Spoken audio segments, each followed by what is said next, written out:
गद्यांश 2 हिंदी नवोदय से। पृथ्वी तल सदा बदलता रहता है। आज उसका जो भाग जल में डूबा हुआ है शायद अनेक वर्ष पहले समुद्र से ऊपर रहा होगा।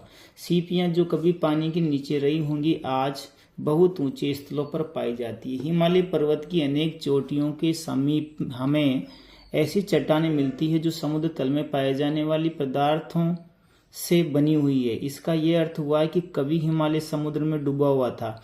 नदियां अपने साथ मिट्टी बहा ले जाती है और चट्टानों को घिसती जाती है। हवाएं रेत व धूल को उड़ा ले जाती है। कभी कभी पृथ्वी तल का एक भाग धीरे धीरे ऊपर उठता जाता है, धीरे धीरे नीचे चला जाता है। ऐसी घटनाएं अधिकतर होती रहती है। धीरे धीरे पृथ्वी तल को बदलती रहती है, किंतु जब कभी भूकंप आता है तो पृथ्वी तल में अचानक क्या हो जाता है? परिवर्तन हो जाता है। आप इसके प्रश्न हल करेंगे। सबसे पहला प्रश्न है, सीपियां जो कभी पानी के नीचे थी आज पहाड़ों पर पाई जाती है। इससे यह लगता है कि पहाड़ भी कभी पानी समुद्र में डूबे हुए थे, इसलिए पहाड़ों पर सीपियां नजर आती है। इसके बाद में है, पृथ्वी तल में परिवर्तन घटित होते हैं। ये केवल भूकंपों के कारण, केवल समुद्र तलीय तटीय परिवर्तनों के कारण, केवल नदियों और तेज हवाओं के कारण, अनेक बातों के परिणाम स्वरूप। डी वाला ऑप्शन सही है। पृथ्वी तल में परिवर्तन सामान्यतः धीरे किंतु कभी कभी अचानक होते हैं। इसके बाद में है अगला प्रश्न चौथा नंबर का, हिमालय पर्वत की अनेक चोटियों के समीप हमें ऐसी चट्टानें मिलती है जो समुद्र तल में पाए जाने वाले पदार्थों से बनी हुई है। ये इसका अर्थ है कि हिमालय कभी समुद्र तल में था। ओके। इसके बाद में है, इस गद्यांश के लिए सबसे उपयुक्त शीर्षक कौन सा होगा? इस गद्यांश के लिए सबसे उपयुक्त शीर्षक होगा पृथ्वी के तल में परिवर्तन। पृथ्वी के तल में परिवर्तन वाला सही होगा। ठीक है। इसके बाद में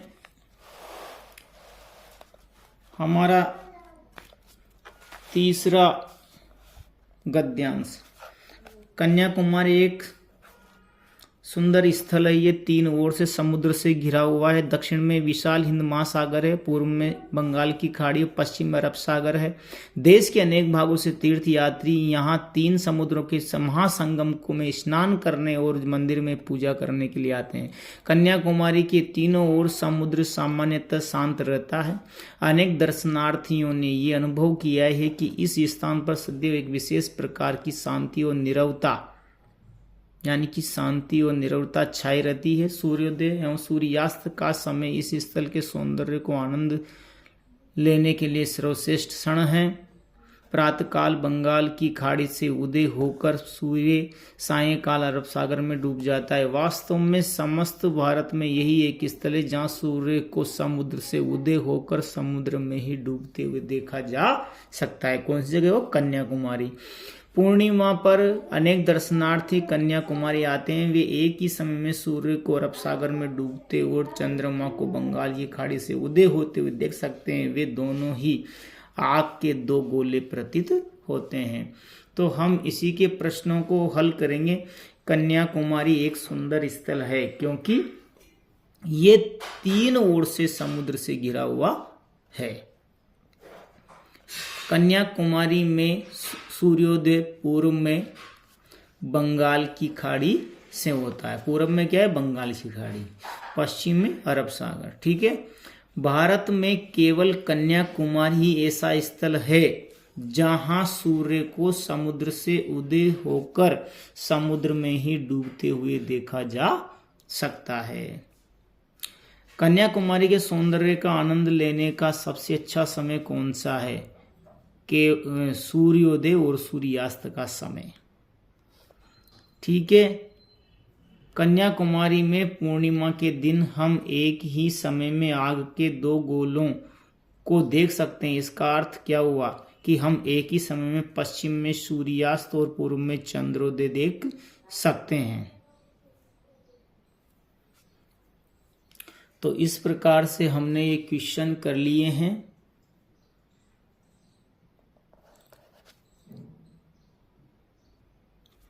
गद्यांश चौथा, रेड क्रॉस की स्थापना को 100 वर्ष से भी ऊपर हो गए हैं। सन 1859 ईस्वी में इटली में सोल्फेरिनो की लड़ाई में घायल सैनिकों की दर्दनाक हालत देखकर जियां हेनरी ड्यूनेंट नामक स्विट्जरलैंड निवासी एक बैंकर को इसके लिए प्रेरणा मिली। ड्यूनेंट ने युद्ध में घायल सैनिकों की देखभाल के लिए एक संस्था बनाने का निश्चय किया। उसे लगा कि सैनिक चाहे किसी भी पक्ष के हों, उनकी चिकित्सा अवश्य होनी चाहिए। ड्यूनेंट ने इसी उद्देश्य से सन 1864 में स्विट्जरलैंड के जिनेवा नामक नगर में एक समिति बनाई। उसे 1901 में शांति के लिए प्रथम नोबेल पुरस्कार दिया गया था। रेड क्रॉस का झंडा, जिसमें सफेद पृष्ठभूमि पर लाल क्रॉस बना है, स्विट्जरलैंड के झंडे का उल्टा है। तो सोल्फेरिनो, पहला क्वेश्चन, सोल्फेरिनो की लड़ाई कब हुई थी? तो ये कब हुई थी? सोल्फेरिनो की लड़ाई कब हुई? तो यहाँ पर 1859 में। ठीक, इसके बाद में है रेड क्रॉस की स्थापना का उद्देश्य क्या था? रेड क्रॉस की स्थापना का उद्देश्य था सैनिकों के लिए स्वास्थ्य की संस्था, चिकित्सा, ये घायल सैनिकों की चिकित्सा की व्यवस्था करना। जियां हेनरी ड्यूनेंट थे, स्विट्जरलैंड का एक बैंकर था। स्विट्जरलैंड का एक बैंकर। इसके बाद में है ड्यूनेंट को नोबेल पुरस्कार किस बात के लिए मिला था? शांति के लिए। किसके लिए मिला था इसको? शांति के लिए नोबेल पुरस्कार मिला था। इसके बाद में है स्विट्जरलैंड के झंडे में है सफेद पृष्ठभूमि पर लाल क्रॉस। सफेद पृष्ठभूमि पर लाल क्रॉस। ठीक है, इस प्रकार से हमने ये 4